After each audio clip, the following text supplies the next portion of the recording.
Я могу вам сказать только одно. Никто никогда не вернется в 2007 год. Greetings, comrades! There have been periods that are considered golden in the history of almost any country. 1950s for the US, Pax Britannica for the UK, late 1990s for Finland or the start of this century for China. But is it common for people to look back at the history of their country and identify a particular year as the perfect time? The saying "Bring my 2007 back" originated in Russia as a meme, as a throwback to the emo subculture which had its heyday in 2007. And when the meme first emerged, people were just laughing and remembering all those pink bangs, blazer cocktails and whiny angsty music. But as time goes on, there are more and more people, especially those who are now between 25 and 40, who genuinely believe that 2007 was the best year for modern Russia. And the meme is not really a meme. And today I'm going to tell you why they are right.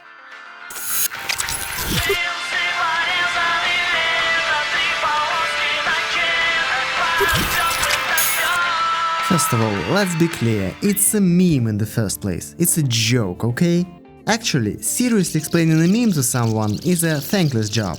I'm not going to give you a full-blown analysis of why 2007 and not 2006 or 2009 was the greatest year ever. Yes, I know that 2007 was also the year that saw a lot of problems in modern Russia.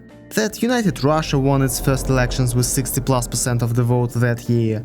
That the average monthly wage was only about $500, that the pension was $200 a month.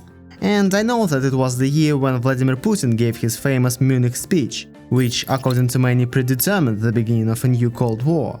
Nevertheless, for some reason it was 2007 that stuck in Russian people's minds. So was there something about it after all? Let's first look at the background of the original meme, and then let's determine whether there is any truth to this meme or not. In the beginning was the meme, and the meme was with him, Dmitry Medvedev. Yes, it was he who gave birth to this meme with his interview from the beginning of my video.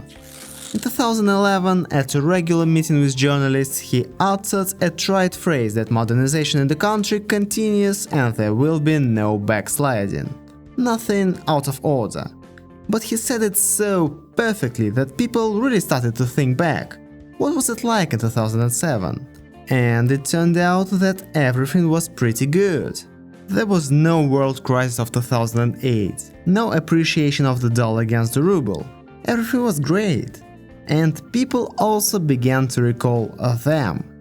The emo subculture, which at that time seemed to have been long forgotten and dead in Russia. But in 2007 it was in its prime. You probably know that emo emerged in the United States in the 1980s. But let me remind you, the 80s in the USSR and the 80s in the USA, it's like apples and oranges. It wasn't hardcore punk that was popular in the USSR at that time, but music of a different kind, like vocal ensemble flow song. So, emo culture first came to Russia much later, closer to mid-2000s. By the way, many people think that the odds for Russia are something like the American 80s, a time that is very vivid but in some ways a little ridiculous. And emo were the perfect crowd for that time.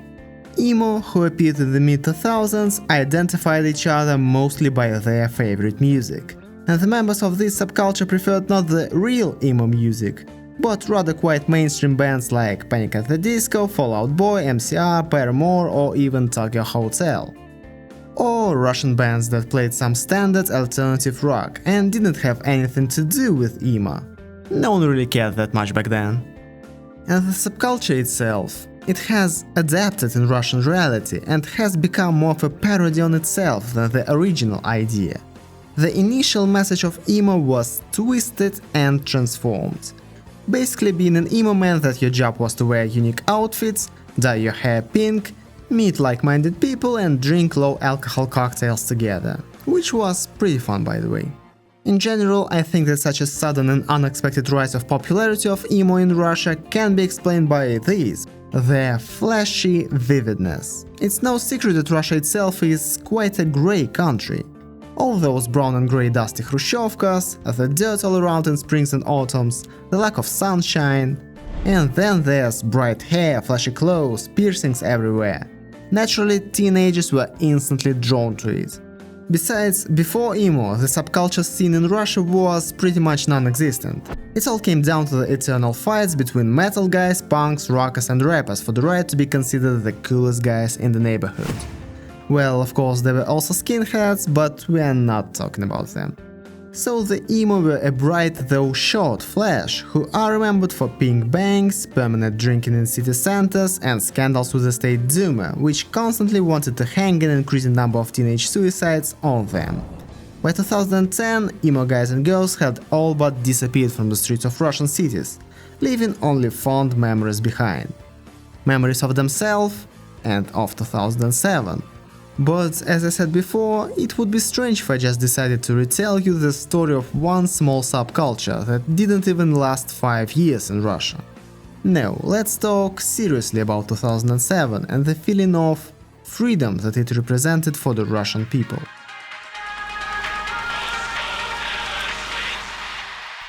While emo is the primary association of anyone from my generation when mentioning 2007, the subculture itself is not the reason why this year is remembered so fondly. It's the consequence.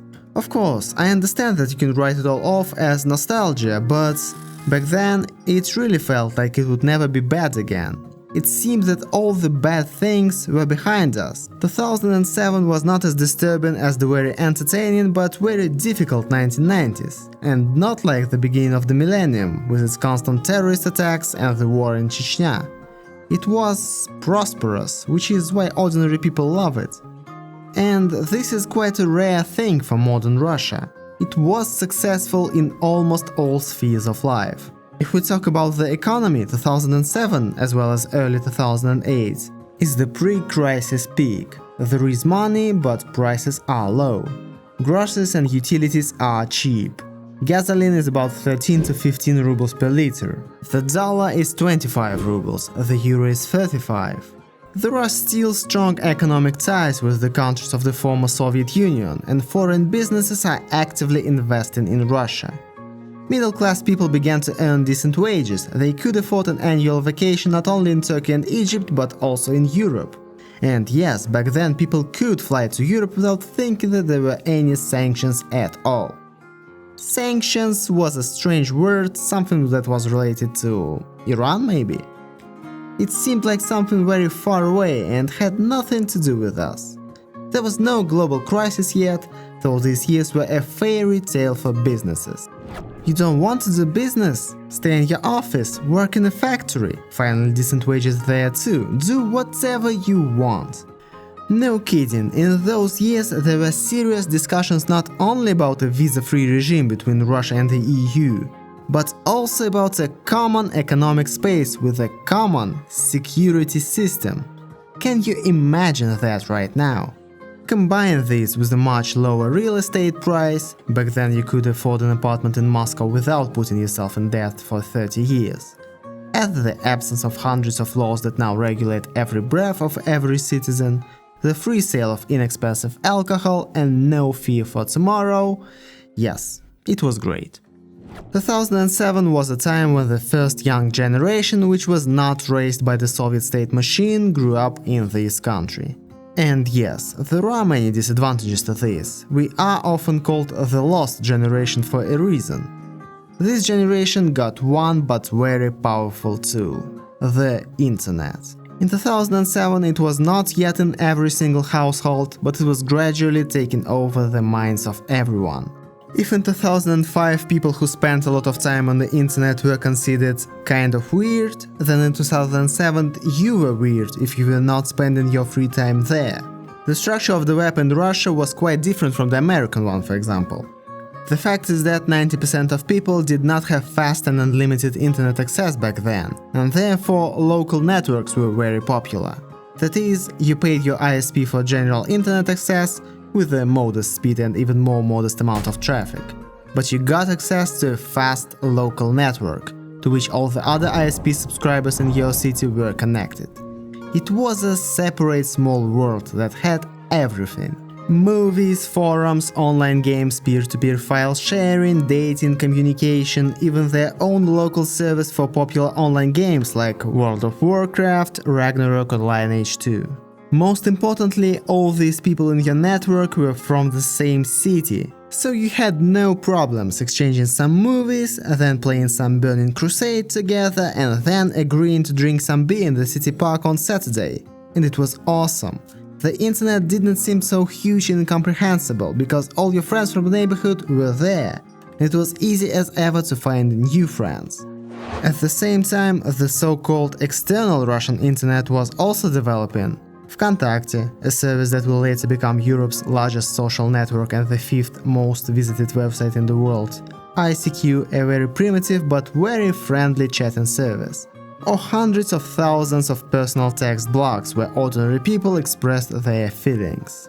In 2007, Russian internet was not yet infected with the disease of influencers. Back then, people were not used to watching their idols every sneeze, so the content was created not by a dozen of top bloggers, but by tens of thousands of ordinary people, often anonymous. Runet was like a seething cauldron of new memes, websites, ideas, scandals and dramas popping out of it every day. It was not shackled by a million rules of every kind, but still managed to develop rapidly and organically. And back then, no one was trying to put a completely unnecessary lid on this seething cauldron. Yes, I'm looking at you, Roskomnadzor-chan. But it's not only about the internet, freedom was everywhere. For example, in clothing, there were no defined trends, everyone dressed as they could and most importantly as they wanted. Television, there were news shows where there were jokes about quite controversial and relevant topics, which are now prohibited. Yes, the jokes were lame, but they existed. Theater, you could put on plays about politicians and priests and no one would ban them. Okay, let's not even talk about freedom, let's talk about any other area in 2007. Sports? The Russian national football team miraculously made it to the European Championship, where they will show their best performance in modern history. Sochi has just won the rights to host the Winter Olympics. It seems that every day brought something new and exciting. People had money, people had aspirations, people had a desire to prove themselves, people had a belief in a brighter future. Why does it all seem to be a thing of the past?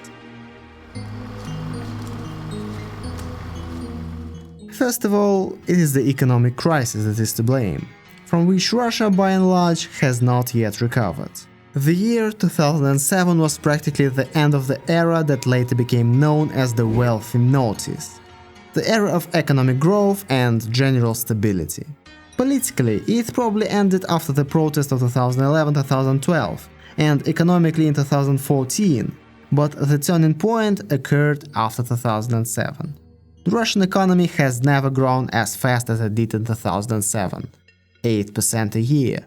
It was not only because of oil and gas prices, but also because the new economic institutions of the second Russian capitalism, particularly freedom of enterprise and private ownership of means of production, were finally able to function at least somewhat effectively. Unfortunately, they did not have time to develop this success. Our society shifted to a consumer society model, but did not have time to build a full-fledged stable system similar to European or American ones. Meanwhile, it should be noted that the crisis didn't reach Russia until 2008-2009, and Russia handled it with relative ease. Therefore, it is impossible to say with certainty that the world crisis was the main culprit for the end of the golden era of modern Russia. Neither can any particular politician be blamed for this. In December of 2007, Vladimir Putin has finally named his successor, Dmitry Medvedev. Throughout 2007, there was a power struggle between two deputy prime ministers, Sergei Ivanov and Dmitry Medvedev, for the right to be named as a candidate for presidency. One of them was considered a conservative silovik, the other a liberal, and the liberal won. Generally, it is hard to believe this now, but at that time the thought of Putin leaving and a new president coming was frightening but joyful. The president had done an excellent job in office, had performed admirably in his 2 terms, and could now hand things over to the person who would continue on his path. Everything as it should be. I'm still convinced that Vladimir Putin of the first 2 terms was a great president for Russia, who could have gone down in history, perhaps in a similar way that Barack Obama did, as a president whose approval ratings after his terms were high both inside and outside the country. As someone whose presidency you can look back at and say, yes, he did everything he could for the country, and it's been a good run. Certainly Vladimir Putin will go down in history, and perhaps even as a great ruler, but not quite like that anymore. Of course, I also do not want to say that all this grace of the mid-2000s ended only because of politics and politicians, both Russian and foreign. There were many factors: stagnation of the economy, the continuing centralization of power which actually deprived the regions of Russia of any independence. You can blame big corporations which began to buy up all the successful projects in the Russian segment of the internet, trying to control and commercialize it. You can blame unsolvable contradictions between Russia and the United States over conventional spheres of influence in the world. You can blame NATO for the constant expansion to the east, and I guess you'll be correct. It's strange to talk about this now, but in 2007 many people really looked to the future and saw a certain peaceful way. A steady development of the country and its modernization without sudden changes and shifts, without political scandals and conflicts. Ukraine was getting on our nerves with their Yushchenkos and Timoshenkos, but no one could even imagine an armed conflict. Ukrainians were genuinely referred to as brothers. You know, Verka Serdyuchko was probably the most beloved pop singer back then. At that time we were not surrounded by enemies. There were no gay Europeans, pindoses and other bullshit that is now actively promoted on TV. Americans and Europeans were nice people to be friends with, and state TV didn't threaten to turn their cities into radioactive ash. 2007 was peaceful. There was no fear of saying or reposting the wrong thing, and it seemed like it would always be like that. Unfortunately, it only seemed that way.